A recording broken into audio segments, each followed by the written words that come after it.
So today we're gonna go through the Murdered by Words subreddit. It is a subreddit, I think, around some things that people said that murdered other people, in a sense of, okay, shut the fuck up and don't say anything anymore for your whole entire life. And while I'm doing this, I'm drinking half a liter of coffee.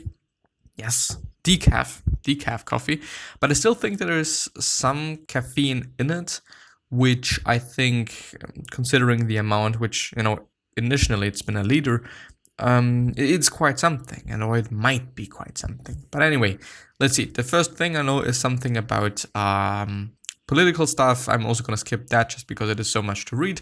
Let's see what Walmart is saying. Someone on the Walmart social media team has had enough of COVIDiots. Walmart, what is your reasoning in areas of low COVID rates, and what if medically someone cannot wear one? You do understand the invasion of constitutional rights that you're doing? ? Walmart, which is the response. The majority of our stores are in areas struggling with COVID. If you cannot wear a mask, you can still shop in our website or on our website. We have other rules that may invade your constitutional rights, like the rule against licking fruit and putting it back. What the fuck? Was the rude comment needed? Similar to a mask, when you shop at our store, the rude comment is needed, yes. The fuck? Yeah, so fuck off. Bhutan's forest should not be just standing there. Jason Hickel, the World Bank is upset that Bhutan's old growth forests are just standing there doing nothing when they could be turned into IKEA furniture. World Bank South America, I guess. 71% of Bhutan's territory is covered in forest, but with a contribution of only about 2% to GDP per year, the forest sector remains underutilized. How can the country sustainably invest in its forests? Let's make IKEA furniture out of it. Fucking hell. Yeah, anyway, destroyed by truth. Are you jealous of the freedom we have in America? No, not really. In fact, I like America. What? America. Yeah, it is about America anyway. The quote-unquote freedom, the quote-unquote freedom of paying thousands of dollars to get healed, the freedom of sending your kids to school where they could have their heads blown up by a maniac with a RI or AR-15, whatever I think is a gun. There's also a question mark in a post, so people don't know. The freedom of having an entire country built on some poor Native American grave. Is this freedom you're talking about? I don't have anything against America, by the way. It probably is an American person that is saying that. I do just realize that it is a lot of controversial stuff that I'm going to go through on this subreddit, but you know what? It is what it is. Yes, because the thing is, I'm talking about some things and people get upset about these, sometimes, and then being like, wow, I think there's been 2 times where I've just really been insulted. I really didn't give a fuck about it in the end, just because, I don't give a fuck about what anybody means and thinks to write about me on the fucking internet. It is something completely different if you're just saying something to me in person. But yeah, on the internet, it is like, shut the fuck up and do your own motherfucking shit. Yeah, today is an interesting day. By the way, yesterday I thought, why don't have, I thought about I initially started another podcast, by the way, but I kind of forgot about it. But am I cynical? Well, it depends on how you think about things, but I have a very, certain type of humor, I guess, which I don't know if it is suited for the self-development podcast. Maybe I'm just going to do it anyway, just because I can. Anyway, let's see. Yes, because being called a Karen is totally on par with systematic racism. Fucking hell. He wants credit for being racist. Okay, then give him credit. I don't see the name Karen in a derogatory way any different than the N-word in the same manner. You're saying Karen, you're not saying the N-word. That is how I know it's not the same thing. Well, anyone of any race can be called a Karen. We don't care. We don't take kindly to racism. Not even close to the same thing. Okay, Karen. Which are all the replies for this comment. I don't know, like, it is insulting, but in the end, I do want to say that we only get insulted when we feel that we have gotten insulted. If you don't feel that, then you have also not been insulted. It is some stoic wisdom, some stoic thoughts here.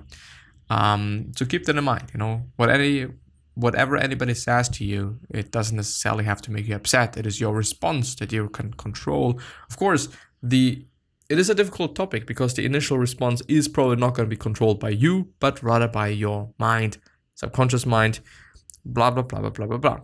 But in the end, what you're doing with it and what you're doing out of it is completely in your control. So yeah, think about that. How much could a private island cost? $10? Kim Kardashian West. We danced, rode bikes, swore near whales, kayaked, watched a movie on the beach, and so much more. I realized that for most people, this is something that is so far out of reach right now. So in moments like these, I'm humbly reminded of how privileged my life is. I do want to see the whole thing, so I need to wait. Privileged my life is. This is for the happy birthday. I hope someone got you an alphabet book as a gift so you can learn to read the read the room. Why are people so mean? This is 40. To read the room. We dance, rode bikes. Well, there's probably gonna be some spelling mistake. There's probably gonna be something, but I'm pretty fucking shit at that, so I'm not gonna judge that. Not gonna judge anything. But anyway, I'm not sure if this has been posted here yet. PragerU, which I think is a company, the communists are swarming our Twitter page like we're handing out stale loaves of bread. The fuck, Erica, the white trash social, blah blah blah. Y'all handing out stale loaves of bread would be the most beneficial thing your page has ever done for the working class. It's getting a little bit political. I don't want to just dive into that. It's not something that I really want to do, because why should I? Damn, that's interesting, which is another subreddit. This is a video on how to cut perfect French fries, and I wonder, don't fucking do it like that. Whatever the fuck you do, don't do it like that. What the fuck? I mean, it's cool, but I don't know, like the chance is pretty high, even though you might be, used to it, you might be good at it, you might be whatever, to cut everything off, like your fingers and stuff. So don't fucking do that. Happy Halloween to my favorite sub, and there's some Tesla, I don't know what it's called in English, but Tesla electricity thingy thing action going on. But yeah, vertical race. I don't wonder why, but there is nothing that there is not. An ambulance in Poland driving seamlessly through a crowd of people during an abortion ban protest. I fucking enjoyed it, but a little bit of story. Since I am a paramedic at the time, it is sometimes actually pretty insane that people don't see nor hear the ambulance behind them. And we have been once in a situation we had to go to a place that's not quite that near to us, but it's also not that of a long way, and we've used the freeway. But the problem is that there is a lot of construction work going on, or just some street repairments and whatever it is. I actually don't know, or maybe some new freeway that's being built. The problem was that the street that we had available for driving was so packed with people, with what is it called? Actually, I don't know. I don't know what they're called. The big cars, with transporters, maybe. I don't know. I actually don't know, I guess.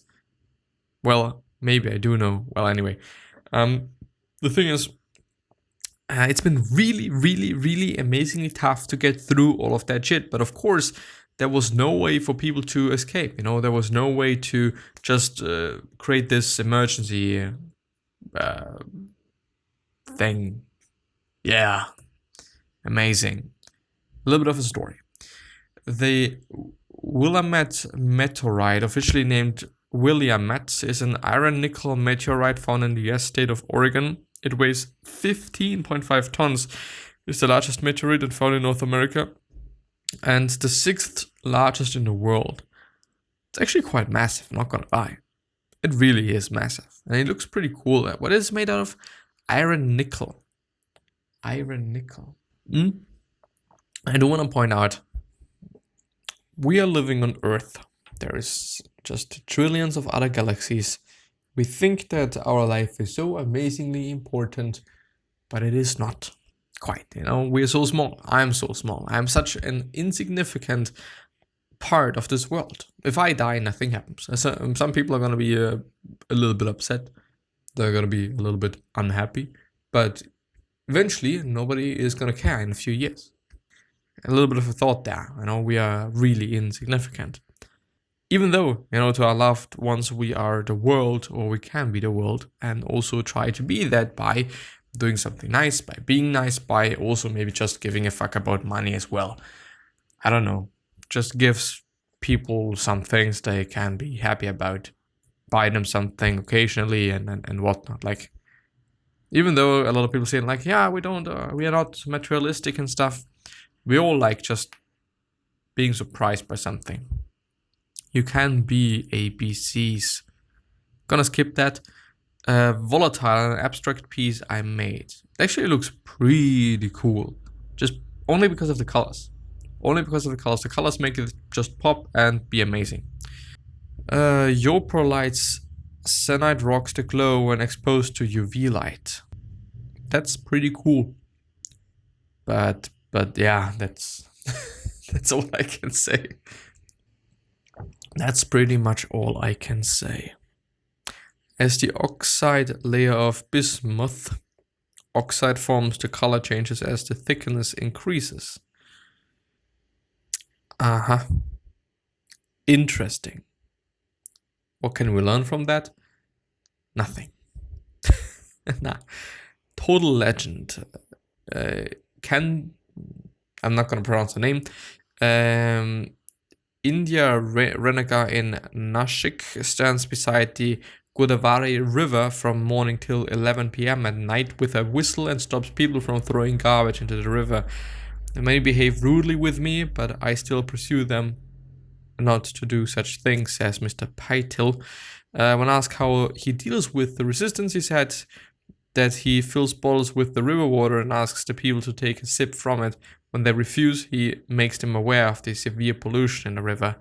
You are our hero, Mr. Paitil. It's amazing, yeah. But now the trash is just laying around there, which it's better, obviously. It is better. I'm not gonna just be an asshole about that, but yeah, just saying. The most detailed model of a human cell to date. Looks like a city. Anyway, I'm gonna end the episode there, so I wish you the best health, of happiness, and all success, and also hope that you're gonna remind yourself and how you're gonna be remembered, which basically means your legacy, basically means just being a nice person and then being remembered as a nice person, which is a pretty fucking cool thing, I would say, and I would consider. Yeah. 3 other things that I have here are: why are you here? What are you trying to change? And what is bothering you the most? These 3 questions are hopefully going to show you your purpose and maybe even a business idea, which is a pretty fucking cool thing. And yeah. One last thing is, what could you essentially say to another person that is indeed going to change their life? Because I totally believe that we all can say something and we all can communicate something that is indeed going to change somebody's life. So do that, motherfucker. And yeah, that being said, please take care of yourself, your family members, and all of your loved ones. And I'm hopefully going to see you the next time. So bye-bye.